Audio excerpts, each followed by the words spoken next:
en el estado de Querétaro, que es a World Heritage Site. Yo aprendo las vocales, los sonidos y verbos como estudiante en la escuela de Olé en el Colonial Centro de Histórica. Querétaro is a vibrant city rich with historical monuments and modern investments such as city-wide Wi-Fi. And they are building, they have a multi-campus universidad and some of the most brilliant, interesting people I've ever met. Wait a minute. Yes. You sounded great. La Plaza de Armas y Plaza Constitución siempre están muy ocupadas. El acueducto de Querétaro es magnífico. El coro de campañas or the Campus Hill National Park es hermoso. La Peña de Bernal, the third largest monolith in the world, that's a giant rock sticking out of the ground, for those of you who aren't in geology, en la Villa de San Esteban Bernal es grandiosa. En Arizona, si recordamos, México es mucho más Sonora y Chihuahua. Now, translation. Good evening, everyone. It's fantastic to be back from Mexico. The city of Querétaro is in the state of Querétaro, which is in the heart of Mexico.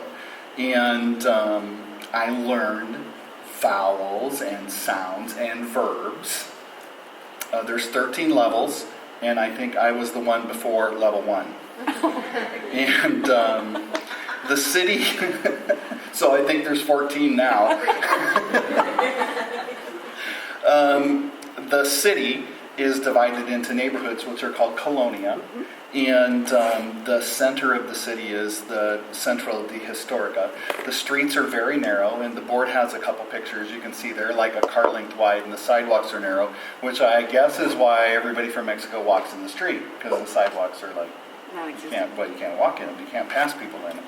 But anyway, where the cobblestone roads are is the historic district in the middle of town, which is where the school was, and we spent a lot of time.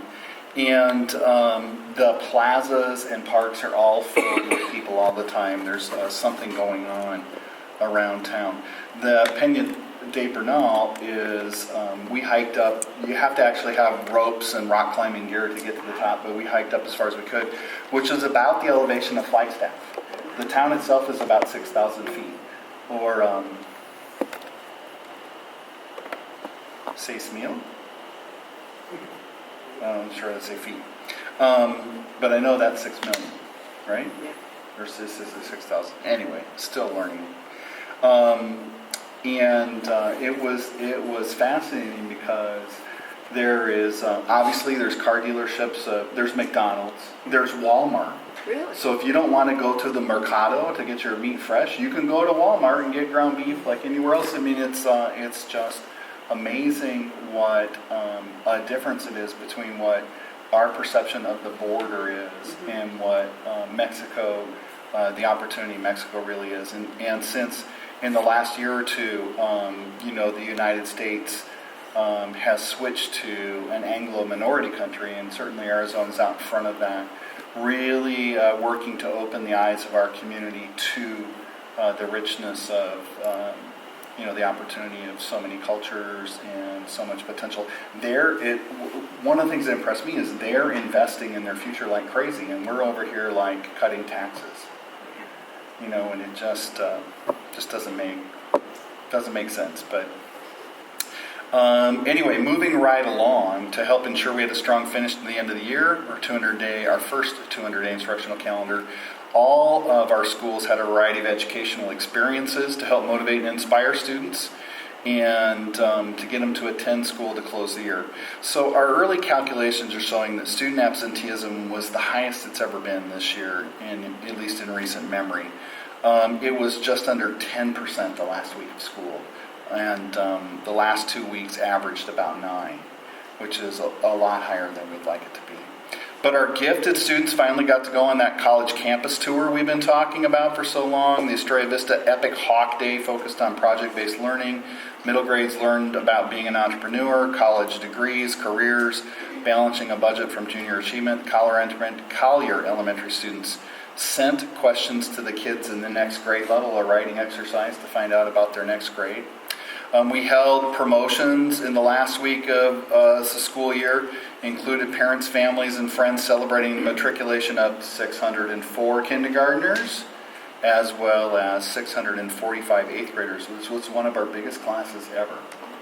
Kathy, you remember back when you started the board, how big was the eighth grade class? It was very large. I can't tell you what 200 or 300 though. it was about, close to 3 1/4 is what I Yeah, 3 remember. 1/4. We were all, it's so nice to see the kids all dressed in their best, and the pictures were snapping as they took the stage. We want to thank board members who were in attendance at the celebrations. It always means a lot to our community to have you there. Our annual employee celebration was very upbeat at the end of the year. Mrs. Thomas was there to relay greetings and appreciation on behalf of the governing board. Thank you. There were 17 employees recognized for both 5-year and 10-year anniversaries, so that's 34 together. Suzette Gutierrez and Blanca Ortiz reached their 20-year milestones, which is just amazing, and we recognized 2 retirees. Annual Distinguished Leadership Recognition went to Mr. Chance Whiteman. The Treasure Hunter Award went to Miss Lori Ista. The Gold Key Support Award was presented to Melissa Castro from Country Place. And the Best Maintained Campus was Trace Rios. The Best Customer Service was from the Welcome Center. Our Communications Committee has been working on campaigns for the coming year. Fence banners have gone up around schools. Have you seen those? Yes.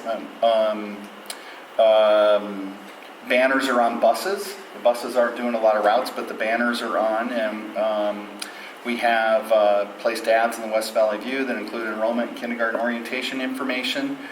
So we're promoting the start date, the fact that our board's been committed to keeping art, music, physical education, technology in the classrooms, and our 20 extra days of learning to help boost enrollment. So enrollment is holding its own. It's attendance and keeping kids in school regularly that looks like it's a challenge. We don't have any sports being played right now, so in closing, I'd like to express our appreciation to Jean Alver for books for the Collier Library, to Viviana Tolano and Tiedemann Globe for gifts, cards for Collier students, to Michael Pierce for materials for Collier students. A special thanks goes to the Collier and Country Place PTAs, ADM Group Inc., and Chase Building Team for their donations to the Employee Recognition Program, and that's all I have this evening.